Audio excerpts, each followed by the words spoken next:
happen if you took Mega Man and turned it into a Nuzlocke? And what would that even look like? If you don't know what a Nuzlocke is, it's a challenge that originates from Pokemon, where if your Pokemon faints, it's gone and you can't use it for the rest of the playthrough. And you can only catch a limited number of Pokemon throughout the run.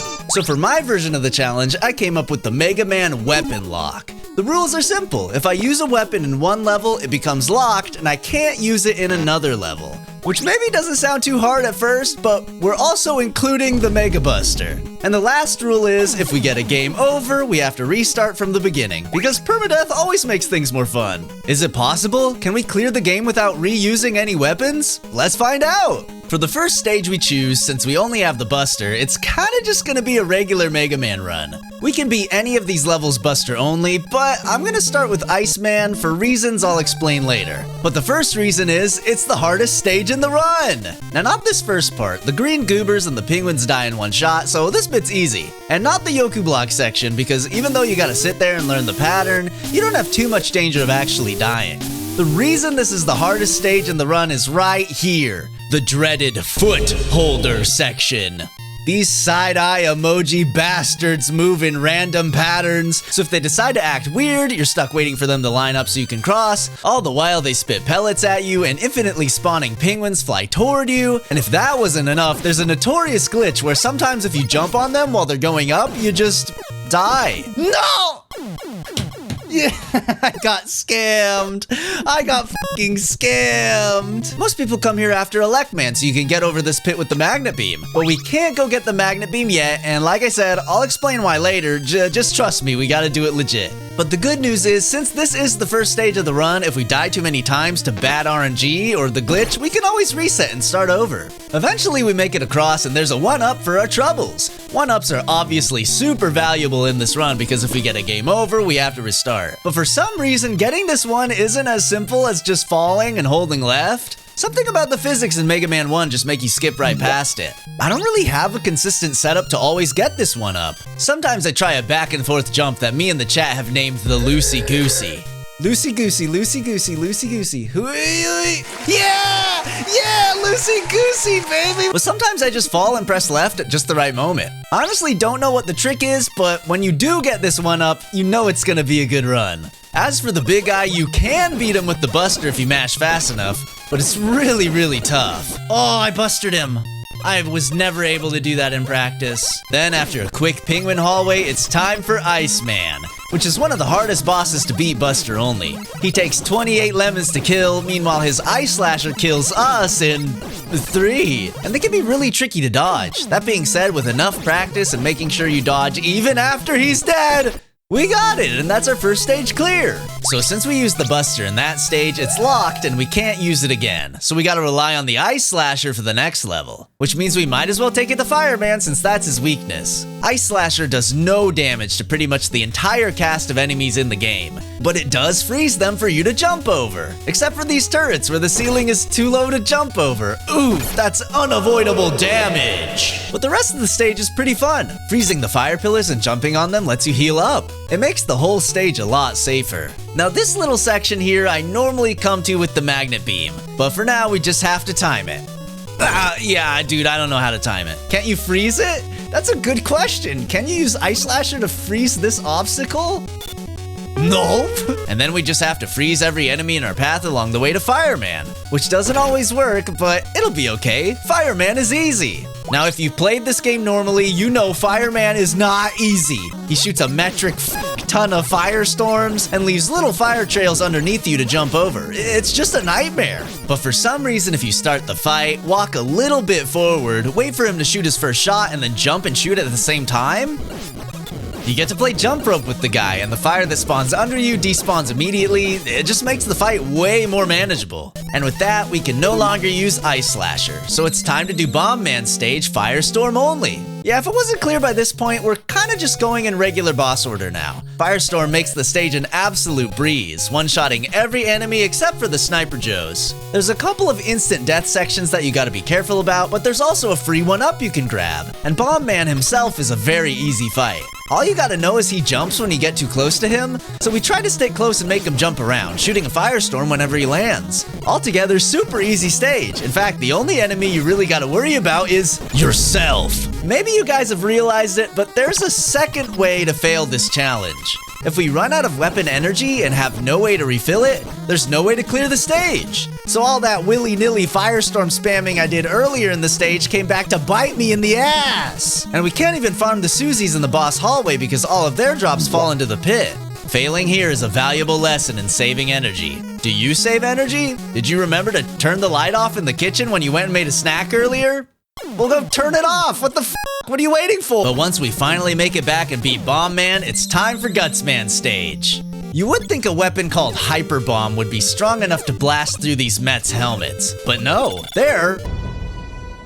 Gutsman stage is extra rough because not only do we have to do his notorious platforming segment, but Hyper Bomb is just the worst weapon in the game. The smiling friends are way too high up to get caught in the blast, and the delay gives these picklemen time to throw 4 pickaxes before you can get past them. And there's 4 of them! Thank God this stage is pretty short. There's a falling segment and another tough to grab one up, just like the one in Iceman stage. And then a big eye, and there's just no shot we're able to kill this one, so we gotta pray to RNG he does a high jump. And then the boss hallway is full of Mets, which you can try to kill if you have the extra energy, but bro, the timing is just so hard. Luckily, Gutsman isn't too tough as long as you got the jump timing down good enough to avoid being stunned. It takes 3 bombs to kill him, but it's good to come in with extra energy just in case he jumps away before the bomb explodes. But sometimes he also jumps back into it, so... Oh, he's friendly! He wanted that bomb up his ass. Holy. And with that, it's time for what in my experience is the actual hardest stage in the run.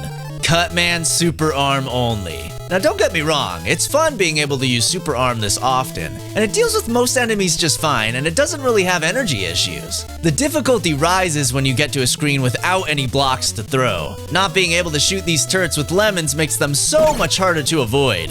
And getting hit once or twice isn't too bad, but when you have 3 or 4 screens with them, the damage really starts to add up. There's these jumpy Jeffreys you really can't avoid, and as much as you may want to squash them with this block, you need to save it to get past this Susie here. And then this Susie here is another unavoidable damage moment, but at least the checkpoint is right here if we die. This whole stage is a big HP bar marathon, and there's only 1 guaranteed health pickup, and even that is locked behind a guaranteed double hit from these smiling friends. We gotta kill this big eye with 2 block throws to the eye, and hope we have enough HP to get through a really tough turret hallway. Because the fight with Cutman is also a certified run ender. And I know what you're thinking. Cutman? He's like the easiest boss in the game. Most people start with Cutman, or you can 2-shot him with the super arm. Well, yeah, but have you ever tried to beat Cutman with 4 HP left? And if you miss one of the 2 shots with super arm, these blocks never respawn. I often found myself purposefully dying to Cutman just to reset my health to make sure I don't throw a block and die right after.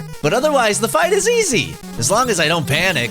No! And now there's 1 stage left, Elecman rolling cutter only. Luckily, this stage is pretty much made for rolling cutter. All the Roombas die to it, you can double kill these aliens, and you can use it as much as you want at the start of the stage because there's these little energy pickups you can grab. Do those energy capsules respawn? Yeah, you can just refill it to full by going on and off screen. Then we just keep climbing and try our best not to fall into these instant death pits. And then we make it to the magnet beam.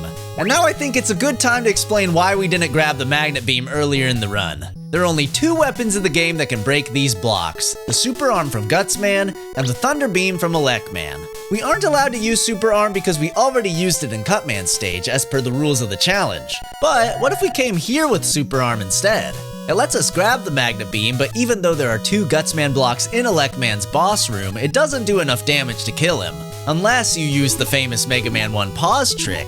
But I also decided I wasn't gonna do any glitches in this challenge, because otherwise we could also one-hit kill any boss with the pause trick, and that just seems way less fun. Now we can't just skip the magnet beam, it's required to get through this room in Wily Stage 1. So instead, our plan is to take our rolling cutter to the end of the stage, beat Elecman with it, which is a scary fight in and of itself, he kills you in 3 hits, and then revisit Elecman's stage with Thunder Beam because in the rules of the run, we haven't used it yet. We just can't use rolling cutter again. So we go through the stage again normally, get the magnet beam, and we're done. Except we're not! You see, in most future Mega Man games, if you beat a boss and then revisit the stage, the boss room is empty, and Mega Man just stands there with a blank expression, and then he leaves. But Mega Man 1 is built different. You could kill Elecman over and over and he'd always come back. So we have no choice but to beat him again with the Thunder Beam, or we'll get a game over and have to restart from the beginning. Which is technically possible. The only issue is each Thunder Beam only does 1 damage to him. And you have 28 shots and Elecman has 28 health. And remember, he kills you in 3. So not only do you have to avoid dying, but you have to hit him 28 times without wasting a single shot. And we just wasted 3 shots getting the Magnet Beam. So we have to farm some enemies and hope we get a big energy drop from them. The next screen over has 3 Roombas you can hit with a single Thunder Beam if you angle it right. I personally have a rule against farming enemies for 1-ups in this challenge, so if any of those drop, I choose not to grab them. If any of them drop naturally earlier in the run, that's awesome. But here, they're off limits. But at the end of the day, this is RNG. And the big energy pellet is pretty rare, so there's a chance we could shoot Thunder Beams over and over until we empty out, and that's it. Is the run over? Are we gated behind RNG? Just like the energy in our Thunder Beam, was all of our routing and calculating and grinding wasted? No. Now that we have the Magnet Beam, we can backtrack through the level, dodging enemies and obstacles in reverse until we make it all the way back to these energy refills, which, if you remember, respawn every time you reload the screen. The farming isn't necessary, and the run isn't locked behind good RNG. It just saves time. And now with our full Thunder Beam, we head all the way back up the level without wasting a single shot. Pray for good RNG from this big eye, because we're gonna need all the HP we can get to face off against the true hardest fight in the game. Okay, it's harder than it looks. There's a very strict timing to shooting your beam, and if you shoot too early, you'll miss and instantly fail to fight, and if you shoot too late, he'll hit you with his own Thunder Beam, and it only takes 3 of those to lose the fight. Because if you die, there's absolutely no way to refill your energy as there are no enemies in Elecman's boss hallway. So no matter how many lives you have, you only get 1 shot to get it right. Most of my runs ended here because the amount of pressure at this point of the game is insane. No. Land 28 shots in a row with perfect timing, or it's back to Iceman's magical bullshit platforming adventure with you, bucko! You bitch! But needless to say, when we finally beat the Elecman revisit, I was popping off. Let's go! Oh my god. Okay. Oh, we did it. Oh god. And that's 6 stages done, 1 done twice, with all 7 weapons in the game. But we're not done yet. Since there are 4 Wily stages for a grand total of 10 stages, and only 7 weapons, it's not possible to beat the game without reusing some weapons. So I wrote into the rules that your weapon usage resets once you step foot in Wily's fortress. And now, since we have access to every weapon, we aren't limited to 1 weapon per stage. We can use 2 or even 3 in some of the stages, as long as we don't reuse one. Our weapon choices are gonna be important, and it all starts here in Wily Stage 1. So right off the bat, we have the same problem we had in Elecman's stage. Super Arm's not gonna help us against the boss on the stage, so we take the classic choice, Thunder Beam. I've died many times in the past of this fire section, and while we could use Ice Slasher to freeze them, what if we need it in the future? So we suffer through and heal what we can on the next screen. I also thought about what the rules were gonna be for the Magnet Beam now that we have it, and I figure since it's technically an item and not a weapon, we should be able to use it as much as we want. Listen man, I'm trying to make these rules adaptable for future games, and they all have required item and rush sections, so I just want to set the precedent now that if it doesn't do damage, it doesn't count as a weapon. Also, we suffered enough to get this thing, just let me enjoy it. I really don't want to do another Shifty Eye platform segment where one wrong step could glitch my landing and reset the whole run. Just let me have this. We refill before the required Magnet Beam segment, and then it's time for Yellow Devil. Luckily, this fight is the same as a regular playthrough. It's a little bit more scary because if we fail, we gotta reset, but don't let the pressure get to you. We did this fight in our very first video on the channel. There's no way I'll choke now. Don't choke now, PG! Don't choke! Okay, we got it. Phew.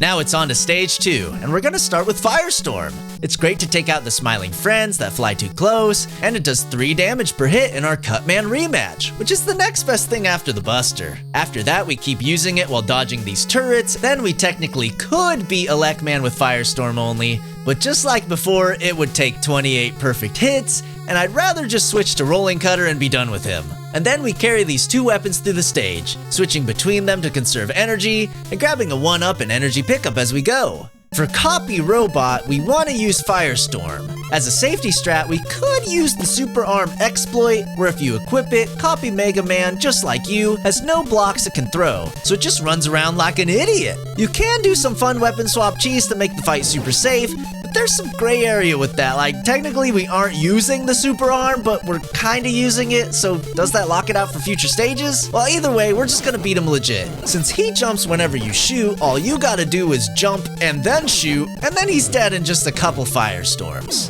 And now it's time for Wily Stage 3. Wily's sewer system is full of enemies, from Susies and turrets to penguins and bullet bills. But if we're careful, we can slip past every enemy without using any weapons, which is great because we only have 4 left we're allowed to use. And that right there is the biggest issue when we run into CWU01P. I'm just gonna call him Bubblebot, okay? He's a robot in a bubble, he's Bubblebot. And he's also a bastard! You win the fight by killing 7 Bubblebots. He's weak to Super Arm, which kills each bot in 1 hit, but there are only 4 blocks to throw. So we need to find a weapon that can hurt the other 3 Bubblebots. Ice Slasher doesn't do any damage to it. And while the Buster does work, and we could actually beat all 7 Bubblebots Buster only, I'd really like to save it for, you know, the 5 bosses we have to fight in the next stage. So that means we gotta use Hyper Bomb. Does Hyper Bomb even work? It does work. So yeah, Hyper Bomb totally works, but it makes the fight a lot more difficult. You have just enough time to toss a bomb when Bubblebot is on the right side of the screen, and then use the Guts blocks to jump over it to avoid getting hit. After you kill 2, the 3rd one goes a bit faster, so we throw a little bit earlier until we beat that one too. It's scary because we gotta land 9 Hyper Bomb hits, and we only have 14 to throw, so if we die halfway through the fight, it's game over. But once we beat those first 3, we can switch to Super Arm to finish off the last 4. Just make sure not to miss, because these blocks don't respawn either. And now it's on to the final stage. It's been a long time since we've been able to use the Buster, but we're finishing this run the way we started. We don't have Thunder Beam or Super Arm for these blocks, but we can just Magnet Beam over it. Magnet Beam also makes it super easy to get over this folding platform and grab an extra 1-up and full heal for the boss gauntlet. Chase down Bombman so he doesn't throw any bombs and whittle him down with lemons. We could switch to Ice Slasher for Fireman, but honestly, your Buster works just as well. Iceman is still super scary and kills us in 3 hits if we aren't careful, and Gutsman is somehow easier without his weakness because of how absolutely doo-doo Hyper Bomb is. And all that's left is Dr. Wily. Both phases take 28 hits with the Buster to beat, and he easily does more damage to you than you do to him, so it's important to safe spot the dropping bullets by running under the turret when it gets too close, and then jump and shoot as fast as we can to make it to phase 2. For the longest time, I never knew how to dodge the spiraling ball of death, but if we stand close to it, but not too close, it completely misses. So we just gotta very carefully jump and shoot while stopping to stand in the safe spot, and eventually, yeah, we got it! The Mega Man 1 weapon lock is complete. We even did it without using Ice Slasher a second time, so that's neat. Man, figuring out this challenge was so much fun. The routing, the boss strats, being forced to use weapons in ways I never had before. I had an absolute blast. And if you enjoyed it too, thanks so much for watching. Be sure to like the video and subscribe. I have more Mega Man challenge runs just like this one, and more coming soon. I'd love to do another weapon lock for Mega Man 2 if you guys enjoy this one, so be sure to let me know what you think in the comments. And as always, I want to give a huge shout out to my Mega Chads for their extra support of the channel. You can become a Mega Chad today by clicking the join button. Thanks again, and I'll see you next time, everybody.